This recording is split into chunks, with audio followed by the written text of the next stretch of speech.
Best health packages up to 80% discount. Tirumala Diagnostics. నమస్తే, welcome to Suman TV. నేను విష్ణు. ప్రస్తుతంతో పాటు certified financial planner Ram Prasad garu ఉన్నారు. వారితో మాట్లాడదాం. సార్ నమస్తే. సార్ రామ్ ప్రసాద్ గారు. నమస్తే విష్ణు గారు. రామ్ ప్రసాద్ గారు, ఇవాళ ఒక సింపుల్ టాపిక్తో వచ్చాను. పెద్ద టెక్నికల్ ఆస్పెక్ట్స్ ఏమి ఉండవు అనుకుంటున్నా. అంటే మీరు అనుకోవచ్చు, ఏంటబ్బా ఎప్పుడు విష్ణు ఇరకాటంలో పెట్టే టాపిక్స్తో వస్తాడు కదా, ఇవాళ ఏంటి ఇంత సింపుల్ టాపిక్ అనుకోవచ్చు కూడా. సో ఇవాళ ప్యాసివ్ ఇన్కమ్ గురించి డిస్కస్ చేద్దాం అనుకుంటున్నా. అసలు ప్యాసివ్ ఇన్కమ్ అంటే ఏంటి, ఈ ప్యాసివ్ ఇన్కమ్ని ఎలా జనరేట్ చేయాలి, సో అందరికీ అర్థమయ్యేలా సరళమైన భాషలో ఒక లేమ్యాన్కి కూడా అర్థమయ్యే విధంగా దీని గురించి మీ విశ్లేషణను తెలియజేయగలరు? తప్పకుండా విష్ణు గారు. మీరు అన్నట్టుగా వెరీ సింప్లిఫై చేద్దాం. ఫస్ట్ ఆఫ్ ఆల్ మనకు అర్థం అవ్వాలంటే ప్యాసివ్ ఇన్కమ్ అర్థమవుతుంది నాకే యాజ్ ఎ టర్మ్.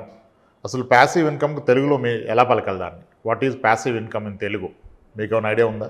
ప్యాసివ్ ఇన్కమ్ని ఎప్పుడు తెలుగులో మాట్లాడుకోం, ఇంగ్లీష్లోనే ఎక్స్ట్రా ఇన్కమ్ సోర్సెస్ని క్రియేట్ చేసుకోవాలి. అలా వద్దు, మీరు సరళంగా అన్నారు కదా. సరళంగా అసలు ప్యాసివ్ ఇన్కమ్ అంటే ఏంటి గూగుల్లో సెర్చ్ చేయండి, చూద్దాం. గూగుల్లో చూడమంటారా? ఆన్సర్ వచ్చేస్తుంది. అసలు ప్యాసివ్ ఇన్కమ్ అంటే ఏంటి తెలుగులో? రైట్. మీరు చెప్పారు కాబట్టి గూగుల్లో నేను ట్రై చేస్తాను. Please please please. సో ప్రేక్షకులు కూడా ట్రై చేయొచ్చు. ప్యాసివ్ ఇన్కమ్ అనే దానికి అచ్చమైన తెలుగు భాషలో ఏమంటారు అనే దాన్ని నేను ఇక్కడ గూగుల్లో ట్రై చేస్తున్నాను. రైట్. నిష్క్రియాత్మ. ప్యాసివ్ అంటే అచ్చమైన సరళమైన తెలుగు భాషలో. క్రియ లేనిది నిష్క్రియ. ఇన్కమ్ అంటే ఆదాయం. నిష్క్రియ ఆదాయం. క్రియ లేనిది ఆదాయం ఉంటుందా? క్రియ లేని ఫలితం ఉంటుందా? అంటే ప్యాసివ్ ఇన్కమ్ అనేది ఒక స్కామ్. స్కామా? ప్యాసివ్ ఇన్కమ్ అనేది కూడా ఒక స్కామ్ అంటారా? స్కామే. వినటానికి అది నమ్మటం అంతా స్కామే. ప్యాసివ్ ఇన్కమ్ అంటే నిష్క్రియ అన్నారు. అంటే క్రియ లేని ఫలితం ఎక్కడ ఉంటుందా సార్? ఉంటుందా? ఫలితం ఉంటుందా క్రియ లేనిది? డెఫినెట్గా ఎప్పుడో ఒకసారి క్రియ ఉంటే కదా దాని ఫలితం ఉంటుంది. సో అది అర్థం చేసుకోండి. First of all passive income అనగానే ఒక ట్రాప్లో పడిపోవద్దు. అంటే వీడియోలో చూసి చేస్తే ప్యాసివ్ ఇన్కమ్, పని చేయకుండా పైసలు వస్తే ప్యాసివ్ ఇన్కమ్. అలా వస్తుందా? ప్రాక్టికల్గా రాదు. దానికి చాలా ఎగ్జాంపుల్స్ కోట్ చేస్తున్నారు.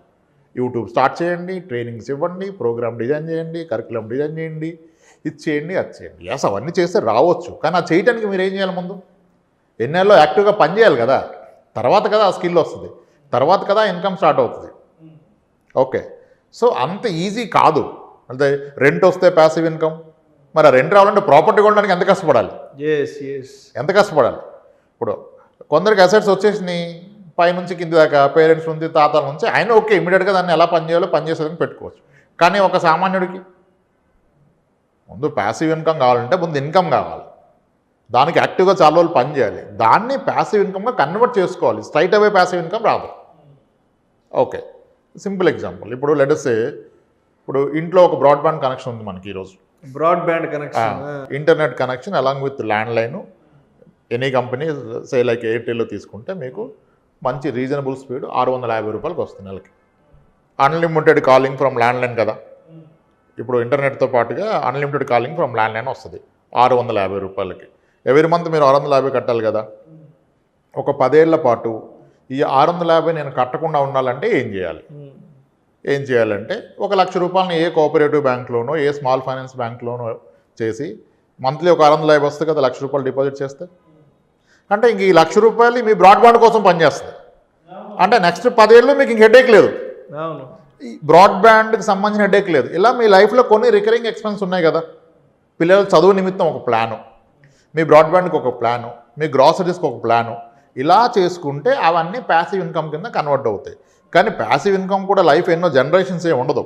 అవునులే, ఎక్కువ రోజులు ఏది కూడా వర్కౌట్ కాదు, కొద్ది రోజులు అట్లీస్ట్. అందుకే ఒక లిమిటెడ్ మనకు ఒక అండర్స్టాండింగ్. ఒక 10 years అయితే ఈ స్మాల్ ఫైనాన్స్ బ్యాంక్ కూడా అగ్రీ చేశాడు, 8% ఇస్తున్నాడు ఇయర్లీ. దాన్ని మంత్లీ తీసుకుంటా, నాకు ఇంత మొత్తం వస్తుంది. ఈ మొత్తాన్ని తీసుకెళ్ళి నేను నా బ్రాడ్బ్యాండ్ బిల్ ఇది కట్టేస్తుందిగా. సింపుల్. ఒకటి అయిపోయింది మీ లైఫ్. అది చాలా సాటిస్ఫై. ఇప్పుడు మీకు ఖర్చు 1 లక్షే, కానీ మీకు వచ్చే ఆనందం 10 లక్షలు. ఒక ఫీలింగ్, అరే ఈ బ్రాడ్బ్యాండ్ నేను కట్టాను, ఇది నాకు నెక్స్ట్ 10 years ఫ్రీ అంటే ఫ్రీగా ఏం రాలే, దాని గురించి నేను ఒక అరేంజ్మెంట్ చేశాను. ఇది ప్యాసివ్ ఇన్కమ్. ఇలా లైఫ్లో ఒక్కొక్క ఖర్చుల నిమిత్తం ఒక్కొక్క ఆదాయాన్ని ఏర్పాటు చేసుకోవడమే ప్యాసివ్ ఇన్కమ్. ఎవరి స్థాయిలో వాళ్ళకున్న నాలెడ్జ్, వాళ్ళకున్న రిసోర్సెస్ని బట్టి ఏర్పాటు చేసుకోవాలి. ఇది attaching your asset to work for you is passive. You are not working but your asset. అది ఇంతకుముందు మీరు పనిచేయడం వల్ల ఏర్పడిందే, ఉట్టిదానికి రాదు కదా. అది ప్యాసివ్ ఇన్కమ్. కాబట్టి ప్యాసివ్ ఇన్కమ్ గొప్పదా అంటే ఎలా గొప్పదవుద్ది? పూర్తిగా పని చేయకుండా రాదు కదా. అవునవును. ఎస్, అలా ప్యాసివ్ ఇన్కమ్ క్రియేట్ చేసుకోవాలి. ఒక్కొక్కరు ఐడెంటిఫై చేసుకోండి. లైఫ్లో ఒక అచీవ్మెంట్ అయిపోతుంది. అది ఒక హ్యాపీ లివింగ్ ఇస్తుంది, ఒక ధైర్యాన్ని ఇస్తుంది. న్యూస్ పేపర్కి ఒకటి, బ్రాడ్బ్యాండ్ బిల్కి ఒకటి, గ్రాసరీస్కి ఒకటి. ఇప్పుడు అవి కూడా చాలా వచ్చినాయి. ఆర్గానిక్ ఫార్మింగ్ అని, మీరు ఎకరం పొలం కొంటే గ్రాసరీ కార్డు ఇస్తా అని అలా వచ్చేసినాయి. చూసుకోండి, వాల్యుయేట్ చేసుకోండి. If it is genuine enough you go for it. ఒక ఆనందం. అలా ప్యాసివ్ ఇన్కమ్ క్రియేట్ చేసుకోవాలి సార్. సో అయితే రామ్ ప్రసాద్ గారు, అంటే మీరు కూడా ఎప్పుడైనా ఈ ప్యాసివ్ ఇన్కమ్ సోర్సెస్ని ట్రై చేశారా? అంటే ఇప్పుడు కానీ మీ కెరీర్ని మొదలుపెట్టిన ఇనీషియల్ డేస్లో కానీ మీరేమైనా ఈ నిష్క్రియాత్మక ఆదాయాన్ని తెలుగులో నిష్క్రియాత్మక ఆదాయాన్ని మీరు కూడా ఎప్పుడైనా సృష్టించారా? అంటే చేస్తూనే ఉంటాం సార్ అన్నీ ఏదో ఒకటి. అంటే ప్యాసివ్ అంటే ఇక్కడ ఆదాయం కాదు, ఒక ఖర్చుకి అంటూ ఒక సపరేట్ది సెటప్ చేసుకోవటం. ఓకే, సో అలా అంటే మేబీ ఇప్పుడు నా వెహికల్ మీకు తెలుసు కదా, నా కారు ఇది నెక్సాన్ ఈవీ కదా, electric Tata Nexon electric vehicle. First of all electric తీసుకుంటే ఫ్యూయల్ ప్రైస్ తగ్గుద్ది అనుకున్నాం. అవునవును, ఎక్కువ లాంగ్ రన్ ట్రావెల్ ఎక్కువ చేయొచ్చు, తక్కువ ఖర్చు అవుతుంది కదా. అయితే మరి అప్పుడు ఫ్యూయల్ కాస్ట్ తగ్గిన ఎలక్ట్రిసిటీ కాస్ట్ ఉంది కదా, అది కూడా తగ్గించడం కొరకు నేను ఇప్పుడు ఒక 3 kVA సోలార్ ఇన్స్టాల్ చేసుకున్నాను ఇంట్లో. సోలార్ కానీ మరి దానికి కూడా ఖర్చు పెట్టాలి కదా సోలార్కి. ఎస్, అది కదా లెక్క. ఇప్పుడు అది ఫ్రీగా రాదు కదా. 1,34,000 పెడితే 3 kVA సోలార్ నాకు ఇన్స్టాల్ చేశారు. దానివలన నా electricity bill including my car recharge and ఇంట్లో కంప్లీట్ కన్జంప్షన్ ₹263 మాత్రమే బిల్ వస్తుంది. ఒకప్పుడు 2,800 వచ్చేది బిల్. ఇప్పుడు అది 260 రూపాయలు మినిమం బిల్ వస్తుంది అనమాట. యాక్చువల్గా మనమే ఎక్కువ ప్రొడ్యూస్ చేస్తున్నాం. దిస్ ఇస్ నెట్ మీటర్ అంటారు. మనం ప్రొడ్యూస్ చేసిన గ్రిడ్కి వెళ్ళిపోతుంది. మనం కన్జ్యూమ్ చేసినప్పుడు మీటర్ 2 డైరెక్షనల్ బై డైరెక్షనల్ తిరుగుతుంది. నెట్ 9 యూనిట్సే ఉంటున్నాయి వీళ్ళ దగ్గర, ట్రాన్స్కో వాళ్ళ దగ్గర. కానీ మినిమం బిల్ వేస్తున్నారు 263. That feels me satisfied. అంతే కదా. నా ₹3,000 నెలకి రాబోయే బిల్ని నేను ₹260 చేసుకోగలిగాను. దానికి కానీ నేను చేసిన ఇన్వెస్ట్మెంట్ ₹1,24,000 అవును కదా. ఇప్పుడు ఇంకా ఎలక్ట్రిసిటీ బిల్ అనేది ఎలా ఉంటుందంటే ఫీలింగ్ ఒకసారి చాలా హ్యాపీగా పే చేస్తా 263ని. ఆ బిల్ చూసుకోగానే మెసేజ్ వస్తుంది కదా, టక్ టక్ కొట్టేస్తా. ఎందుకంటే ఒక్కోసారి 2 times కొడతా, నెక్స్ట్ మంత్ కూడా కట్టేది ఉండదని. చిన్న అమౌంట్ కనుక. అంటే దీనికోసం ఆ 1,30,000 34,000 అయింది నాకు ఖర్చు పూర్తిగా, విత్ ఎర్తింగ్ అంతా కలిపి. దాని కూడా కష్టపడ్డాను కదా. That made me my life easy. My car running cost 0, fuel cost 0, as well as ఇంట్లో ఎలక్ట్రిసిటీ కాస్ట్ 0. ఇప్పుడు గీజర్ కాస్ట్ ఎక్కువసేపు వేసుకున్నా పెద్దగా టెన్షన్ ఉండదు. ఎవరి మీద అరవాల్సిన అవసరం లేదు. ఎంతసేపు ఫ్యాన్ ఇస్తావు, లైట్ ఇస్తావు, ఎలాగో బిల్ అదే వస్తుంది కదా. అంటే ఒక పీస్ ఆఫ్ మైండ్, ఒక గుడ్ ఎన్విరాన్మెంట్, ఫైనాన్షియల్గా ఒక సాటిస్ఫాక్షన్. అలా ఇప్పుడు మళ్ళీ కారు కొన్నప్పుడు దాని కాస్ట్, ఫ్యూయల్ కాస్ట్ తగ్గాలంటే కొంటే దాన్ని హై ప్రైస్ కదా.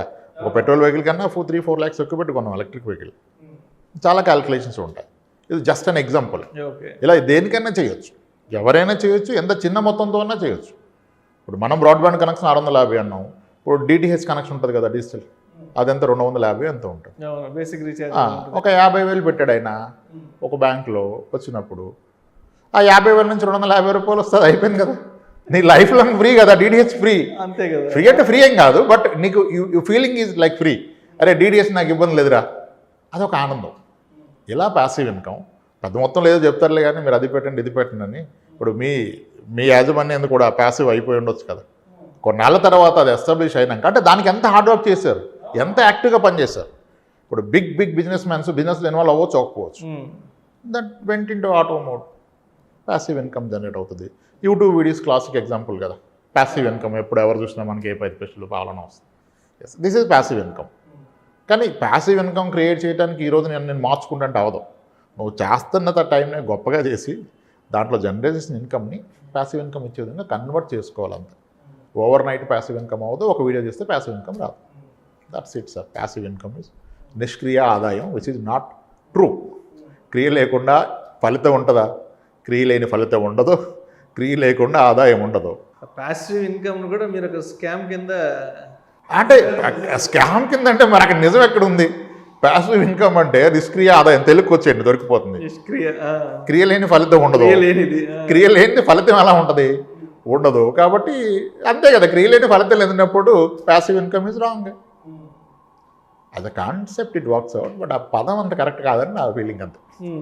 యాక్టివ్ ప్యాసివ్ ఏంటి సార్ ఇదంతా? మళ్ళీ యాక్టివ్ మళ్ళీ ప్యాసివ్. పని చేస్తే వచ్చేది యాక్టివ్, పని చేయకుండా నీ వస్తువు ఏదైనా నీ కోసం పని చేస్తే ప్యాసివ్.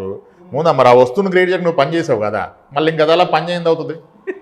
నువ్వు పని చేస్తేనే ఇది క్రియేట్ అవుతుంది, పూర్తిగా పని చేయకుండా అవదు. సో అందుకని అది రాంగ్, స్కాము, ఫ్రాడ్ ఏదో ఒకటి. ఇప్పుడు ఈ రెంటల్ ఇన్కమ్ అనేదాన్ని మనం ప్యాసివ్ అంటుంటాం. బట్ అది కొనడానికి ఆ నెలకి 10,000 15,000 రెంట్ రావడానికి మనం ఆ ఇల్లుని 40 లక్షలు పెట్టాడు, 40 లక్షలు 50 లక్షలు పెట్టి కొంటామో, లేదంటే కన్స్ట్రక్షన్ ఏదో అక్కడ చాలా పెద్ద ఈవెంట్ జరుగుతుంది కదా, దాని కొరకు ఎంత కష్టపడ్డాడు, ఆ కష్టానికి ప్రతిఫలం కదా ఇది. అప్పుడు నెక్స్ట్ ఎట్లయితుంది, క్రియా ఇన్కమే. ఇప్పటి నుంచి పని చేయకుండా ఇన్కమ్ తీసుకుంటావు అంతే. అంటే ఇప్పుడు ఆ ఇల్లు కట్టాలంటే సంవత్సరం 2 ఏళ్ళు పడుతుంది, చాలా హార్డ్ వర్క్, చాలా చెమట చిందించాలి, ఎండనకమనగా పోయి దగ్గరుండి కట్టించాలి. 2 ఏళ్ళు కష్టపడితే ఆ ఇల్లు సెటప్ రెడీ అవుతే అప్పుడు నెలకు 15,000 20,000 వస్తాయి. Simple sir, I tell you. Yes, మీరు రైట్ పాయింట్కి వచ్చారు. సింపుల్ ప్యాసివ్ ఇన్కమ్ అంటే నీ మనీ నీ కోసం పనిచేయడం ప్యాసివ్ ఇన్కమ్. బట్ నీ మనీ లేకుండా కాదు, లేదా నీ కష్టం నీ కోసం పనిచేస్తుంది. ఇప్పుడు మీరు ఒక ఎగ్జాంపుల్ ఇచ్చారు, 50 లక్షలు పెట్టి ఇల్లు కొన్నాను, 50 లక్షలు పెట్టి స్థలం కొన్నాను అనుకోండి. ఈ రెండిట్లో ఏది నా కోసం పనిచేస్తుంది? ఇల్లు పనిచేస్తా, స్థలం పనిచేస్తా? ఏది పనిచేస్తుంది చెప్పండి మీరు? ఇల్లే కదా. ఇల్లే పనిచేస్తుంది. ఇల్లు నెల రెంట్ ఇస్తుంది, స్థలం పెరిగినప్పుడు ఇస్తుంది, అప్పటిదాకా పనిచేయదు కదా. అంటే ఎవ్రీ మంత్ రెగ్యులర్ ఇన్కమ్ స్థలం. That is what. అది కూడా అప్రిషియేట్ అవుతుంది, కానీ నువ్వు తీసుకున్నాక దాని నుంచి ఏం రాదు. అది ఎండ్ ఆఫ్ ది డే మాత్రమే తీరా నీకు అవసరం వచ్చి వెళ్ళి అక్కడ నువ్వు ఉండి అమ్ముకున్నప్పుడు. ఇది నీకు ఎవ్రీ మంత్ ఒక మనీ. ఇప్పుడు చాలా మంది ఉన్నారు, ఒకప్పుడు తక్కువ రేట్ అని 2 ఫ్లాట్స్ కొనుక్కున్నాడు, ఇప్పుడు ఒక ఫ్లాట్లో ఉంటాడు, ఒక ఫ్లాట్లో వచ్చేది దీనికి బేసిక్స్ వెళ్ళిపోతాయి, గ్రోసరీ గీసరీ అని వెళ్ళిపోతాయి. That is what passive income. అందుకని ఫ్రీగా రాదే. ప్యాసివ్ అంటే ఫ్రీ అనుకోవటం తప్పు అంటున్నాను నేను. Thank you so much Ramprasad గారు. అంటే ఇన్ని రోజు నుంచి నేను ప్యాసివ్ ఇన్కమ్ అంటే అదేదో గొప్పది, మనం పని చేయకుండానే వస్తుంది, ఏదో రకరకాల డైలమాల్లో ఉన్నాను.